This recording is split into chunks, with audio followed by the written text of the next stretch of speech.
The man walked down the trail on a cold gray day. Pure white snow and ice covered the earth. For as far as he could see, this was his first winter in Alaska. He was wearing heavy clothes and fur boots, but he still felt cold and uncomfortable. The man was on his way to a camp near Henderson Creek. His friends were already there. He expected to reach Henderson Creek by 6 o'clock that evening. It would be dark by then. His friends would have a fire and hot food ready for him. A dog walked behind the man. It was a big gray animal, half dog and half wolf. The dog did not like the extreme cold. It knew the weather was too cold to travel. The man continued to walk down the trail. He came to a frozen stream called Indian Creek. He began to walk on the snow-covered ice.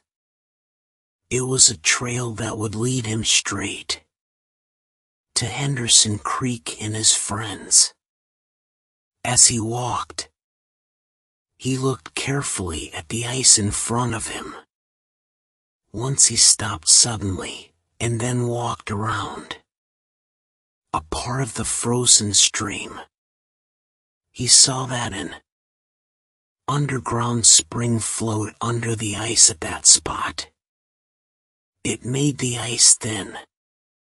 If he stepped there, he might break through the ice into a pool of water to get his boots wet in.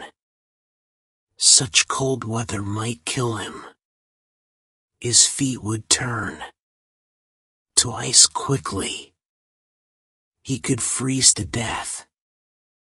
At about 12 o'clock, the man decided to stop to eat his lunch. He took off the glove on his right hand. He opened his jacket and shirt and pulled out his bread and meat. This took less than 20 seconds. Yet his fingers began to freeze. He hit his hand against his leg several times until he felt a sharp pain. Then he quickly put his glove on his hand.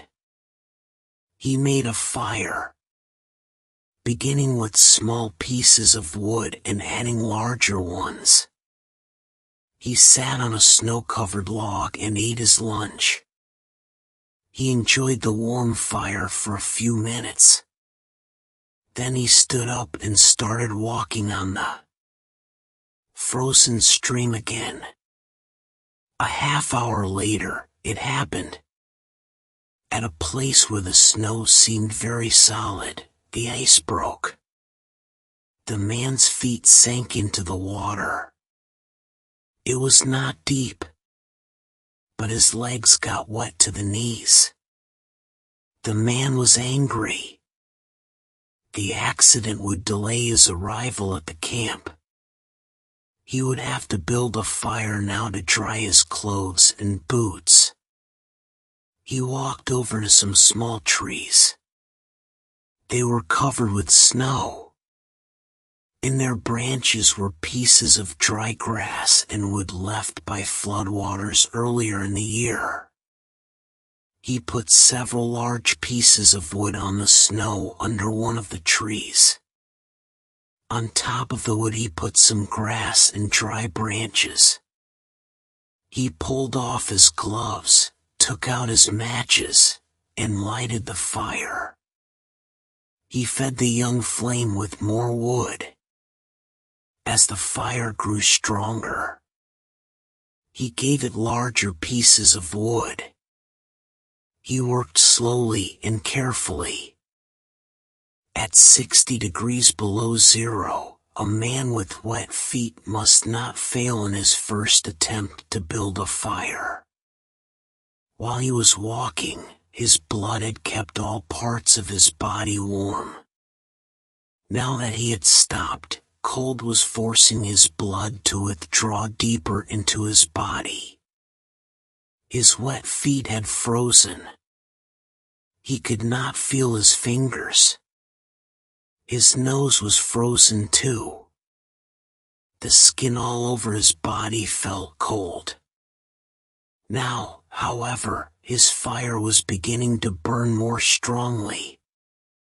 He was safe. He sat under the tree and thought of the old men in Fairbanks. The old men had told him that no man should travel alone in the Yukon when the temperature is 60 degrees below zero. Yet here he was. He had had an accident. He was alone. And he had saved himself. He had built a fire. Those old men were weak, he thought. A real man could travel alone. If a man stayed calm, he would be all right. The man's boots were covered with ice. The strings on his boots were as hard as steel. He would have to cut them with his knife. He leaned back against the tree to take out his knife. Suddenly, without warning, a heavy mass of snow dropped down. His movement had shaken the young tree only a tiny bit, but it was enough to cause the branches of the tree to drop their heavy load. The man was shocked.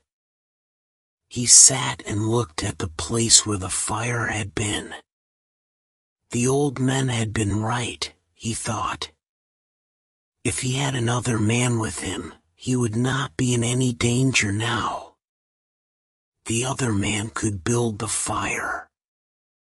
Well, it was up to him to build the fire again. This time he must not fail. The man collected more wood. He reached into his pocket for the matches.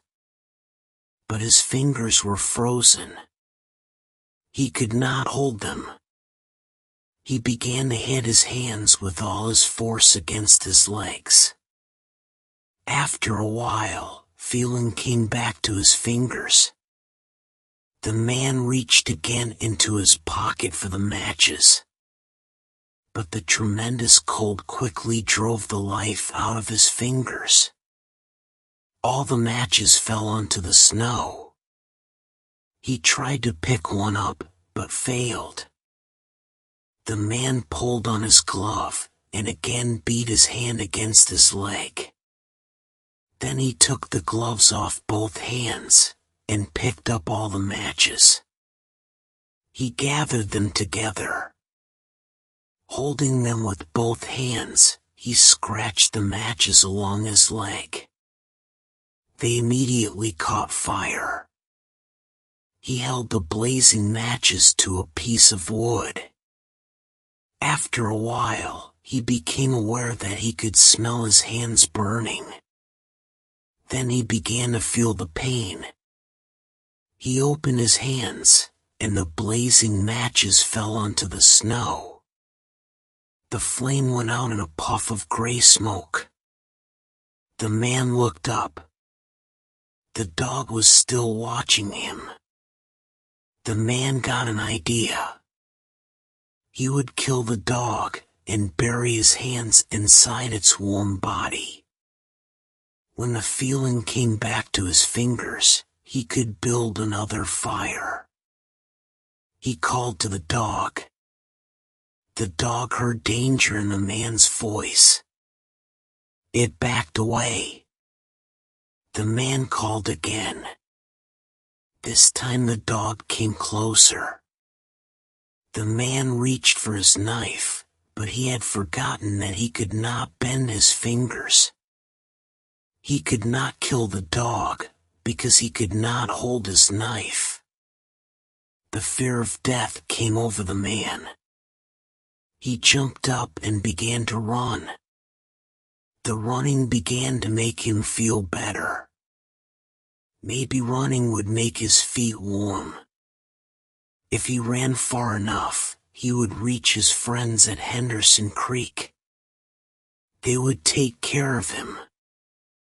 It felt strange to run and not feel his feet when they hit the ground. He fell several times. He decided to rest a while. As he lay in the snow, he noticed that he was not shaking. He could not feel his nose, or fingers, or feet. Yet he was feeling quite warm and comfortable. He realized he was going to die. Well, he decided he might as well take it like a man. There are worse ways to die. The man closed his eyes and floated into the most comfortable sleep he had ever known. The dog sat facing him, waiting. Finally, the dog moved closer to the man and caught the smell of death. The animal threw back its head. It let out a long, soft cry to the cold stars in the black sky. And then it turned and ran toward Henderson Creek, where it knew there was food and a fire.